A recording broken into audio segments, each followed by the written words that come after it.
Kayo ay nasubukan ko po habang ako ay nag-aaral at problema din ako ng aking mga magulang dahil hindi ko ako maasahan sa pagtulong ng trabaho sa mga kaibigan.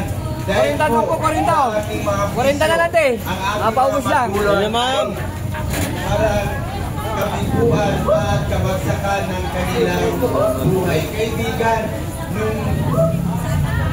nung kasalukuyan po na ako ay nasa kasaganaan ng pagbibisyo, kaibigan, nais ko na itigil ang aking bisyo. Pero habang ako ay lumalapit sa aking mga niuhin kung paano itigil ang paninigarilyo, ay bibigyan pa ako ng sigarilyo at wala silang may pakayo sa akin. Ganun din naman sa aking mga malapit na kaibigan. Ang sabi ko, gusto ko lang tumigil sa pag-iinom. Pero habang ako nagsasabi sa kanila, bibigyan ka pa. Kaibigan, malungkot po ang kabataan ko. Pero salamat ako dahil may pag-asa ko sa ating Panginoong Hesus. Naabot po ako ng kanyang salita. Ako'y nanampalataya, kaibigan, sinubukan ko ang ating Panginoong Hesus. Nung sinubukan ko siya, doon ko naranasan ako'y nanampalataya sa kanyang salita. Nagsisi sa aking mga kasalanan, ako'y pinatawad. Nagsimula, kaibigan, na ako ay nakasumpo ng panampalataya, na tinigil ang aking mga bisyo. Kaibigan, bukod doon sa pagtigil ng bisyo, ay biniyayaan pa ako ng isang asawa, 3 anak, at ang mga nagkapagalaon. Hindi ko na malaya na ako na pala ay nagpatutulong maganda ron sa mga kaibigan namin na hindi pa nakalala ilang mga bisyo. Ito po ang aking Christian, mga kamaray. Ito po ang aking katotoo. Ayaw niya sa may video. Akala niya. Magandang hapon po sa lahat ng mga pinigay ko. Matuturo ko po ang buhay ng isang binago ng Panginoon, isang Kristiyano binago ng Panginoon, at kami masaya naglilingkod ng aking asawa. Ako po'y kabataan noon at ikaw kabataan, naghahanap ng mga kaligayahan sa mga kabataan din, nakatulad ko, at naging member ng isang malaking organisasyon pananampalataya na kung saan ako po ay choir member doon matagal pa panahon.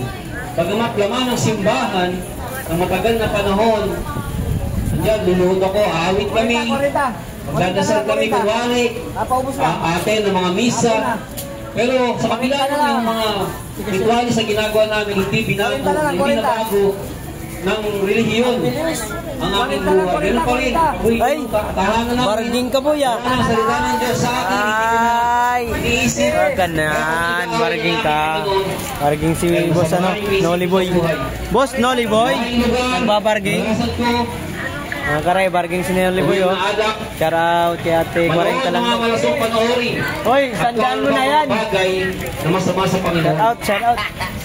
Dahil doon, sa araw, nagising ako, nalago sa alak, at nag-isip ako, nagtanong ako sa aking sarili. Barging na yan, barging na. Isang araw, 50 lang yan, 50. Tapos ang ba ako ba napalangit? 100. Ay, hindi pala. 50 lang pala. Ako ng Panginoon sa aking puso.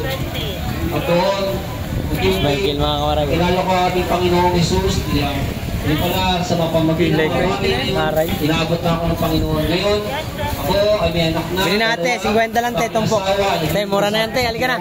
Tika, bakain ko to para may pang-upload ako. Oh, 50 lang, 50. Ang buhay, maayos. Matamis. Ang relasyon ko sa aking mga magulang, inayos niya. Yun, okay ano. Ang mga posible pala sa sarili ko, Boss Noli, pabariya doon. posible sa aking Panginoon.